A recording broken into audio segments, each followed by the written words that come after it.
Welcome back to my channel. আশা করি সবাই ভালো আছেন। আবারও নতুন রেসিপি নিয়ে আপনাদের মাঝে শেয়ার হলাম।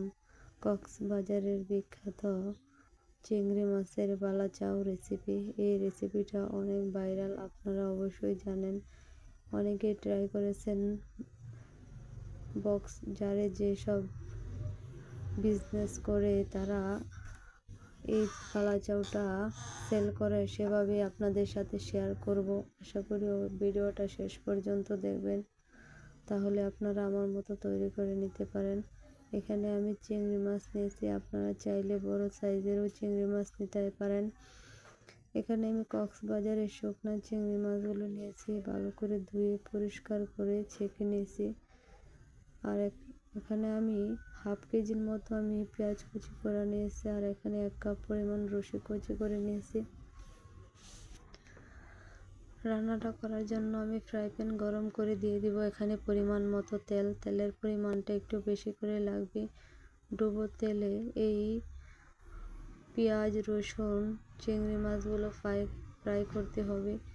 অবশ্যই আমার রেসিপিটা যদি ফলো করেন, তাহলে আপনাদের যেভাবে আমি দেখিয়েছি আপনারা মনে হবে আপনারা অনলাইন থেকে কিনে এনে খেয়েছেন। এমন টিপস সহকারে আপনাদের সাথে শেয়ার করব।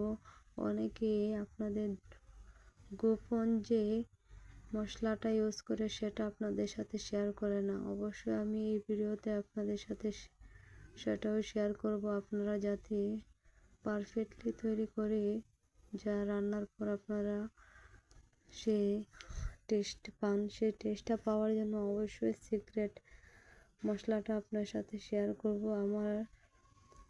দেখুন আমার পেঁয়াজগুলো বেরেস্তা করা হয়ে গেছে। পেঁয়াজগুলো বেরেস্তা করবেন আপনারা ব্রাউন করে বেরেস্তা করবেন, বেশি কালচে করতে যাবেন না, তাহলে তিতে লাগবে। অবশ্যই আমার টিপস ফলো করবেন, তাহলে আপনাদের রেসিপিটাও পারফেক্টলি তৈরি করতে পারবেন। আমি রসুন কোয়াগুলো ভেজে নিতেছি, আপনারা দেখতে পাচ্ছেন রসুনগুলো উপরে বেশি উঠেছে। যতক্ষণ পর্যন্ত মুচমুচে না হবে ততক্ষণ পর্যন্ত আমি ভেজে নেব। এই রেসিপিটা অনেক ভাইরাল, আপনারা দেখেছেন। আর অনেকে যারে যে বিক্রি করে অনলাইনে, সেটা আপনারা খেয়ে দেখেছেন। রেসিপিটা ঘরে তৈরিও খেয়ে দেখবেন কতটা লোভনীয় হয়। আশা করি এই ভিডিওটা যদি আপনারা শেষ পর্যন্ত দেখেন, তাহলে আপনারা মনে হবে আপনারা অনলাইন থেকে এই রেসিপিটা আপনারা কিনে এনেছেন। এতটাই লোভনীয় হয়, আপনারা যা রান্নার পরে বুঝতে পারবেন। অনেকে টিপ সহকারে বা যে গোপন মশলাটা ইউজ করে সেটা আপনাদের সাথে শেয়ার করে না। আপনারা অবশ্যই এই রেসিপিতে সেটাও শেয়ার করে দেব, আপনারা অবশ্যই দেখতে পারবেন। আমি যেভাবে তৈরি করেছি একবার হলো ট্রাই করবেন, তাহলে আপনাদের রেসিপিটা পারফেক্ট হবে। আমি যে অবশিষ্ট তেলগুলো রয়েছে সেগুলো আমি ছেঁকে নিয়েছি। এখানে দিয়ে দেবো 1 চামচ ভর্তি করে, দিয়ে দিব এখানে 1 চামচ ভর্তি মরিচের গুঁড়া আর স্বাদ মতো লবণ। এই সিক্রেট মশলাটা এখন আমি ইউজ করেছি। এই মশলাটা আপনারা অবশ্যই কমেন্ট বক্সে পেয়ে যাবেন। আর আমার চ্যানেলে এই সিক্রেট মশলার ভিডিওটা আছে, আপনারা চাইলে দেখে নিতে পারেন। মশলাটা আমি তেল ছাড়ে হালকা ব্রাউন করে ভেজে নেব, যতক্ষণ যে কাঁচা গন্ধটা মশলার থাকে সেটা যাতে স্কিপ হয়ে যায় সেই মশলা, তার জন্য এখানে আমি হালকা ব্রাউন করে ভেজে নিয়েছি। যখন দেখবে কালার চেঞ্জ হয়ে গেছে, তখন আপনারা চুলাটা বন্ধ করে আপনারা এখন মিক্স করে নেবেন। এখানে আমি পেঁয়াজ বেরেস্তাগুলো সবগুলো দিয়ে দিলাম। পেঁয়াজগুলো অবশ্যই আপনারা ব্রাউন করে ভাজবেন, তাহলে আপনাদের ফ্লেভারটা পারফেক্টলি পাবেন।